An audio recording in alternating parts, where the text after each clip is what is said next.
This episode is in partnership with Authority Magazine. Authority Magazine, a Medium publication, is devoted to sharing in-depth and interesting interviews featuring people who are authorities in business, pop culture, wellness, social impact, and tech.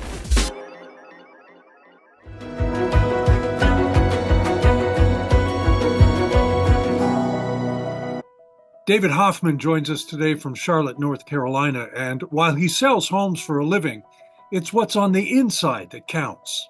And by that, we mean what's on the inside of you. David has published a book entitled Relationships Over Rules, a discovery of how compassion for people actually helps you in business. David, welcome to Believe in People. Thank you for having me. Listen, I'm just going to start off right at the top. Tell us a little bit about your book, primarily because I'd be interested in knowing how people who are involved in real estate actually can connect with real people who are not involved in real estate. Yeah, absolutely. Thank you, Kevin. And good to see you, Amy. You know, it's called Relationships Over Rules because the rules of the world tell you can't do this, you can't do that, you can't move to a new city, you can't have a career in news and then help even more people with the podcast. You can't have a friendship for 40 plus years that stands the test of time. The world just tells you everything you can't do. You can't get away from abuse and neglect and then break the chains and actually be a loving person. You can't come from little and then have much.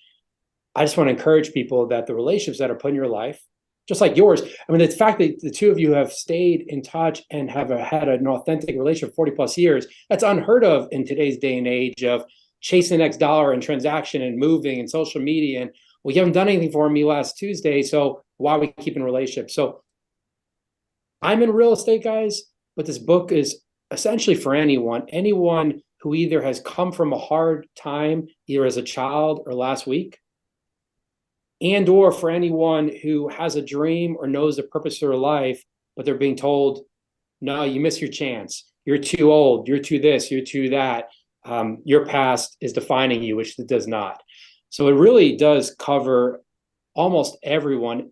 It should cover everyone. A lot of people, unfortunately, get complacent, apathetic at times, and I want to encourage them to get up and keep moving because we don't have a short time. But it's for anyone to know that the relationships in their life are more important than those strangers that are not put there for a reason, and that they can change the world with those relationships in their life.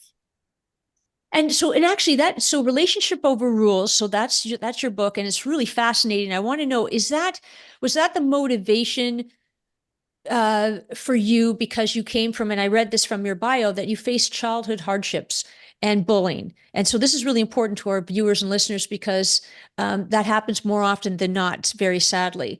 So how did you manage, first of all, how did you manage handling that when you were younger? And how did it manifest, which sounds clearly you've written this book, into you as an adult? Yeah, absolutely. You know, my mom had multiple sclerosis. And when she was pregnant with me, the doctors really pushed her not to have me. They said, look, if you want a normal life, just don't have a baby. And, you can adopt, whatever, just don't have this little guy. And so she had me, obviously, and it triggered her multiple sclerosis. So she became paralyzed from the waist down, essentially after birth. When I was 2, my father took me and left, and he remarried when I was 5. And that put me on a trajectory of neglect. I spent a lot of time in my room. I spent a lot of time away from friends, a lot of time away from water and food. For anyone who reads the book, for a long time, I was very ashamed. But yes, when I got in trouble for leaving the room, I was asked, my stepmother asked the babysitter once, did David leave his room one evening? And I heard her say, yes, I heard him running the bathwater. I got in trouble for that. And I never got touched. Sometimes I wish I would. Sometimes just the words and the lack of love, it was almost worse. And so I thought, okay, well, I can't use the bathwater to drink. What do I do? So I moved to the toilet. And the same with the food. The food was being counted in the kitchen because I wasn't allowed in the kitchen most hours of the day. And so I went to the basement. I had some dog food. And so, I did a talk recently, guys, and I said, look, if you don't believe me, I'll go drink from the toilet right now. Unfortunately, there's people around the world that would love to have sedentary toilet water. that adversity gave me a perspective to stay grateful in the little things. In my younger years, guys, I would only get to see my mom 3 or 4 times a year. My father, before he moved out, and my stepmother would take me 3 or 4 times a year because they were obligated to. And when I was with her, she looked just like you would right now. Actually, you guys look similar, Amy. And when she was in a chair, when the aide would put her in a chair before I got there, she looked perfectly fine from the waist up. And I would ask, my mom was so beautiful and sent out, why am I not with her? Why am I not with you? And she never frowned. She never complained. She never spoke ill of my father who left her, of my stepmother. She just smiled and said, you're where you're supposed to be. But then I would go home to this loveless household. And I've learned to forgive. But it taught me so much, not just gratitude, but it gave me a grit, guys. I was washing cars and raking leaves. I was shoveling snow to make money at 7, 8, 9 years old. I didn't know any difference. I've always been the hardest working person in any room that I'm put in, not the smartest, but the hardest working, or one of the hardest working. That hard work, that work ethic just came ingrained in me from my environment. And so I'm grateful for that. But outside of my mom, I had no true relationships for decades. My friends were the ones that would throw eggs in my house because it was not cool to be my friend. I was a weird kid that couldn't leave my room, right? I didn't have a father. My father was absent, like so many kids have. My stepmother, I've learned to forgive my father and stepmother, but I wasn't her child. And she had a lot with my father, and so I didn't really have any authentic relationships. I was asked recently, guys, in an interview, why I value relationships so much. And even when I travel to speak at sales and real estate conferences, I always talk about relationships. And the funny thing is, it's because I never had them. Because I always craved them. And so honestly, guys, I don't wish neglect or abuse on anyone. We just took custody of a little girl. We've got 2 boys and now a little girl that came from a lot of neglect and came from possibly real bad abuse. And we got her out because I realized no one should be left behind and to live like that. And we have such a strong bond. I took her to the daddy-daughter dance already. I'm taking her another one coming up, and I met her in early June. And so, Wow. you don't wish anything negative on anyone, but everyone has a story, right? Everyone has their junk. And we just all have to decide, are we going to let our story define us, or are we going to overcome and use what we learned in those seasons in the valley to be the best version of ourselves? So how do you, for example, there's a lot of trust involved in what you're talking about, or lack of trust. There's a lot of fear in what you're talking about. You're shut up. You're basically walled off psychologically, Right. socially, personally from the rest of the world. How does a young man like yourself learn to trust other people and learn to break those walls and those barriers down? Kevin, that's a great question. And, I'm getting a little teary eyed because in 2 weeks, it's the 20-year anniversary of my mom passing. And she was only 52. And to your point, when you're sharing off air about in the 80s and 90s, you said, I couldn't imagine 2000 when I'll be in my 40s. I never could have imagined, I was on the phone with my mom weeks before she passed. And I was in DC and she was in New York City, and she asked me to visit her. I was reaching some worldly success because the world owed me everything. And, I was selfish and self-righteous. I was a nice guy, but I was definitely selfish because I thought the world owed me so much. My mom wanted me to visit, and I'm going to answer your question with this story. And I said, absolutely, Mom. It was the holidays of 2003. And then we go into January, and I'm busy. I'm important in my own world, in my own head, like for 20 years, I had nothing, right? For 20 years, I'm ignored.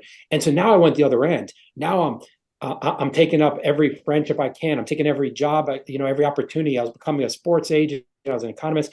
I was dating every girl who would give me a chance. My mom wanted me to visit. Well, she's only 52. She's got 40, 50 years to go. And I get a call that they were trying to find me, her family, because there was a small life insurance policy, just enough for the funeral. And my mom just died that day. And that just destroyed me. You know, I drove up to New York City for the funeral, open casket. I see my beautiful mom with dark brown hair, the only person who ever showed me unconditional love. And that expression, I cried for days. I cried for days because it wasn't from guilt, but from regret.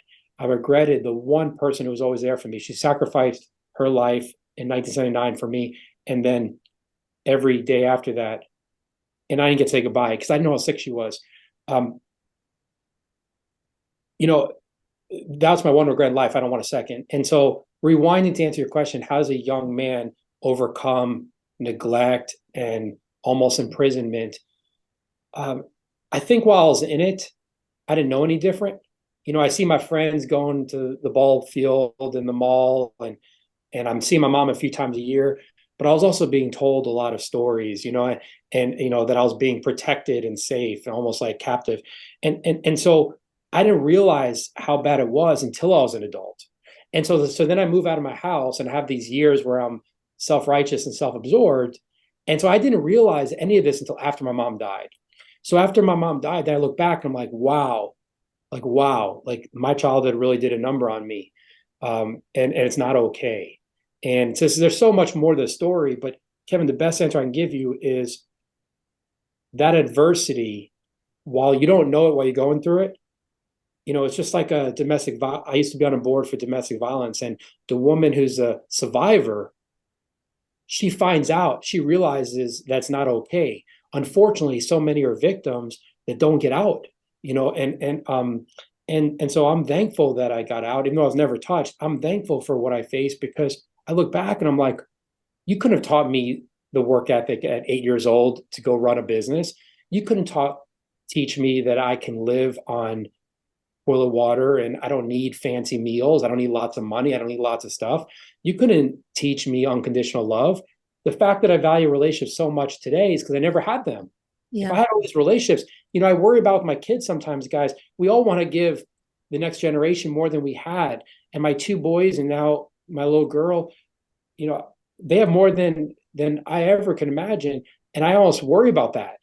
You know, like it's like they don't have that perspective that I had. So I guess the best answer I can give is when you're in it, regardless if it's really good or really bad, you don't realize it.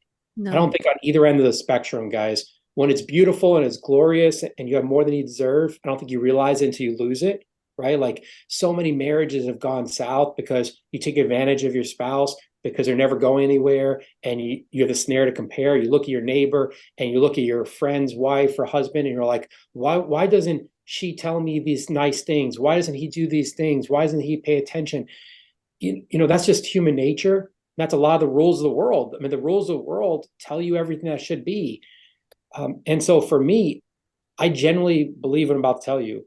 I genuinely believe that the relationships we have in our life, even the tough ones, not toxic, toxic needs to go away immediately, but even the tough relationships that we have in our life yesterday, last week, 40 years ago, like the two of you, they are the ones that if we give more than we take, that we just pour into them and we stop seeking elsewhere, others, we can be the more fulfilled and reach our true potential. We all have so much more purpose and potential, but we're always seeking the next opportunity, the next transaction, the next neighbor, the next friend, the next spouse. We're always seeking out today's gratification. Well, I'm just going to get divorced today because someone else can give me 6 to 12 months of infatuation. Then their shoe drops, and we're like, wait, where'd my wife go? I wish I had my best friend back. If we just focused in our own household, in our own marketplace, in our own church, in our own friendships, with our own neighbors, and stop seeking out all these strangers. Now, don't get me wrong, my wife was a stranger. Yesterday, you guys were strangers, and then we built a friendship. But you were placed in my life. I was placed in your life. My wife was placed in my life. We have to stop seeking out strangers and focus on the relationships already in our life. They're And the actually, ones. yeah, and actually, Trust. David, to that point, to that very point, and you wrote about this, but I have two questions, if I may. Did you reconcile and or have a conversation? I don't know if your stepmom's still alive or not. So did you have a conversation with her around your feelings as you better understood them? And then the second one is you wrote, and this plays into what you just said, never forget that God places people in your life for a reason. And I want to ask you, is that fate? Is that divine intervention? Is that higher power? Like, what is that to you? Yeah, absolutely. Those are both great questions. You know, The first one with my stepmother, both my stepmother and my father, unique from one another, apologized many years ago. Hmm. I didn't keep my stepmother in my life because I tried one more time, and I saw the reoccurring actions and the trauma come back. So I had to let that go. You can forgive, but not forget and keep, right? My father, I tried longer, but then I realized over the last few years that similar. He's never met my boys. My oldest son is 10. And so I just have to love from afar. You can love someone and not keep them. You can care for someone and not forget about them, and forgive them, but not allow it to continue. Now that I'm a father, now that I'm a husband, a leader in my community, I have I have to protect my own heart and those around me. And so yes, I have forgiven and I have a peace. I really genuinely have a peace. The second part is, you know, however someone's faith structure is, however you look at it, it's human nature. And I use the marriage because that's supposed to be like the most intimate, strongest relationship, regardless if someone's married or they're dating, they have a partnership, whatever that looks like, whatever that strongest relationship someone has with a spouse, with a partner, a parent, a child, a best friend. If that's the strongest relationship someone has, start there. Even with that relationship, you're going to see stuff that you don't like. You're going to see stuff you disagree with. The irony is the best partnerships in business are opposites. The best partnership in marriage is opposites. When my wife and I, when we don't actually argue that much, although you should embrace conflict, it's actually healthy because apathy is the worst thing you can have. But when we do have arguments, it's because we actually are on the same side, and we just want to see it from a little bit of a different vantage point because we're speaking differently, but the same values. If you have the same values but you have different opinions, that's actually healthy. I think regardless of where that relationship comes from, it shouldn't be on our own. Because when it's on our own, like, okay, I'm going to go on an internet site to meet a partner. I'm going to start door knocking to meet a new relationship. I'm going to do billboards. Then you're opening the whole world up, and you're opening up the most amazing people. You're also opening up people who have the opposite values, who might have not be good people. You hope everyone's a good person, and some people are lost and not good. You're opening it up. You're kind of like dropping your guard. They're not in your circle. They don't have similar values. So, Amy, I guess the best answer is I don't want to overcomplicate this. I just think that once you've become an adult, you already have a bunch of relationships, and some of them you should keep. Some of them probably need to go because the values are not in alignment. But once you get older and older, you guys have had this relationship for 40 plus years because your values are in alignment. You bring different strengths and gifts to this podcast and to your relationship, but you respect one another. But that took time, and you value one another, and you learn that over time. When we're always seeking out new relationships and we're not focusing on the ones we already had, you don't know what that person's motive or agenda is. You should go without an agenda, but you don't know their heart. You don't know if they're going to be toxic or healthy. And so it's kind of like, it's a bad example. It's almost kind of like trying a new doctor every year.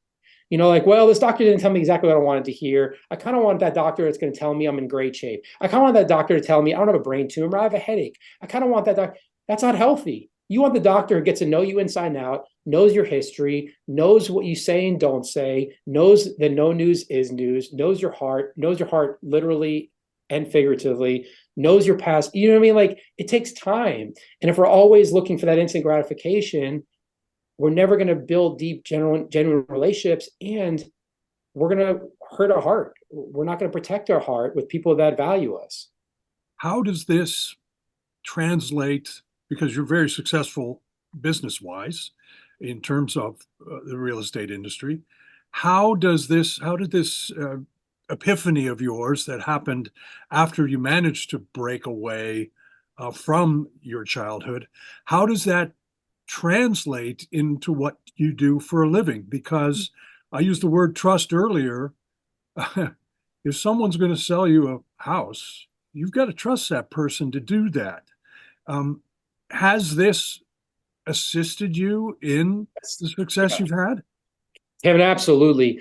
You know, the quick answer of the story is there's obviously a lot more in the book, but after my mom died, it shifted everything. I was supposed to speak at this big sports and entertainment law conference.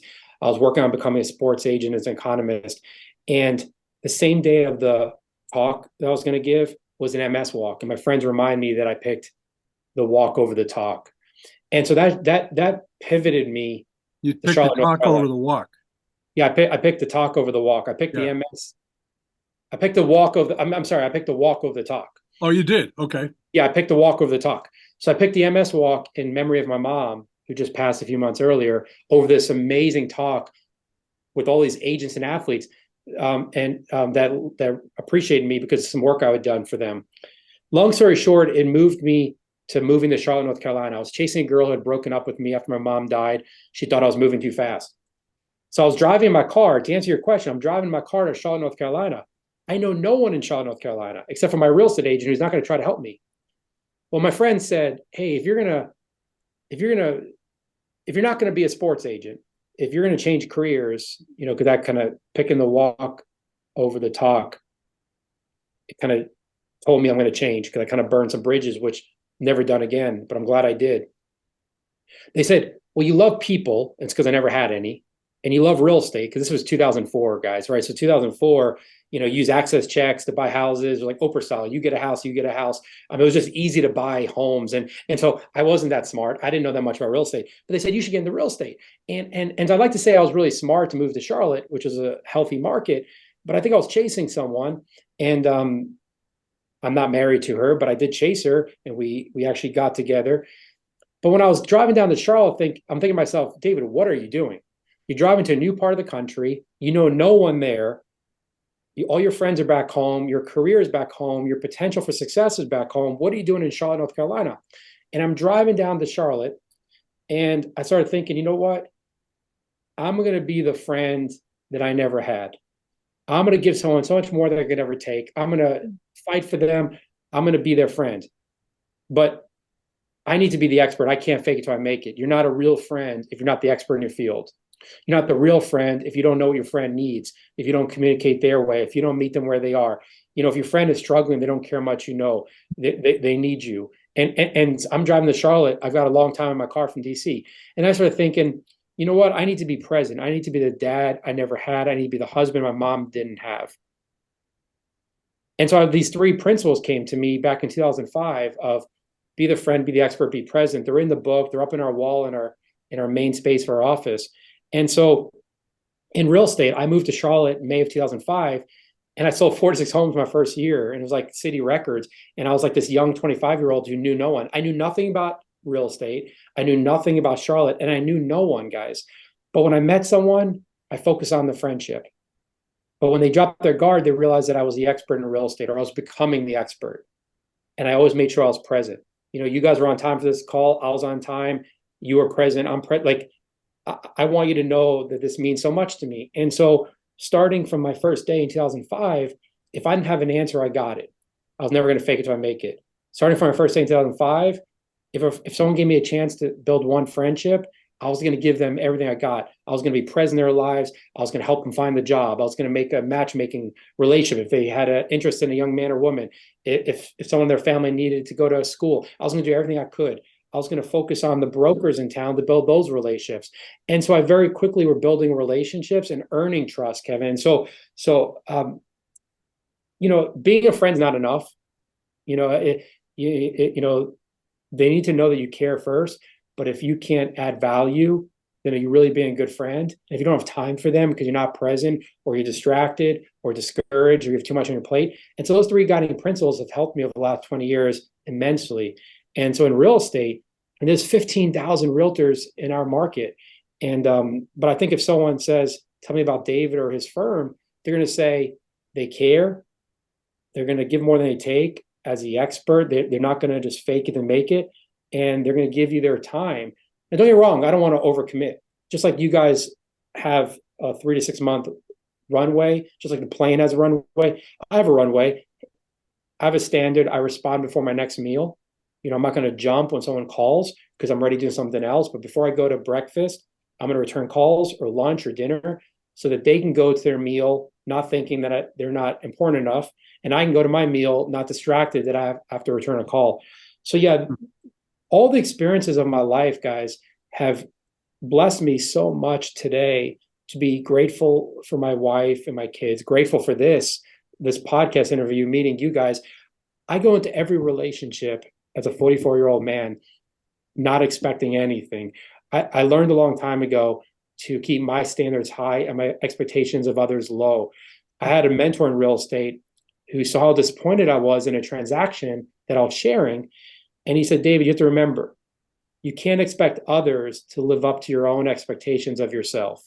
So I have very high standards of myself and how I conduct myself, but then I don't expect others to live up to them because we're all uniquely made. And David, so interesting you say that because based on your past experiences and everything that you went through, and quite clearly, you don't have to believe in people. You can be angry and you can be unhappy with what transpired, but you didn't. You rose above. You learned. You experienced a lot. So I'm going to ask why. We know why you believe in people. Could you quickly just share why you think others should believe in people? Yeah, absolutely. No one's perfect. Even with my stepmother and my father, to give full forgiveness, I had to meet them where they were. I had to walk a mile in their shoes. Now that I'm a father and a husband myself, I have those moments. I even told my wife, I was like, I could see why some of those things happened. I mean, they're not appropriate and acceptable, but I think it's easy to meet people where they are at their worst, like to blame someone, but you need to see the good no matter what, because what happens is we always see the good in ourselves. We have these great intentions and our heart, everyone has a good heart. But then we see them make mistakes. And so we don't look in the mirror, we look through the window and point out. And so I do believe in people. Take care of yourself, take care of your family, take care of your neighbors, take care of anyone in your life, because they're all that matters. We're not going to be here that long. Thank you so much, David. We're David so happy Hoffman. that you shared your insights today.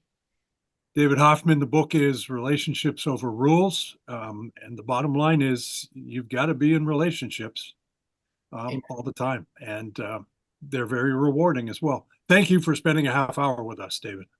Well, Kev, relationship over rules in my book. So I am, I appreciate relationships and the different kinds of relationships that we have. And I think David's just saying, or just reminding us to cherish them. And I appreciate that.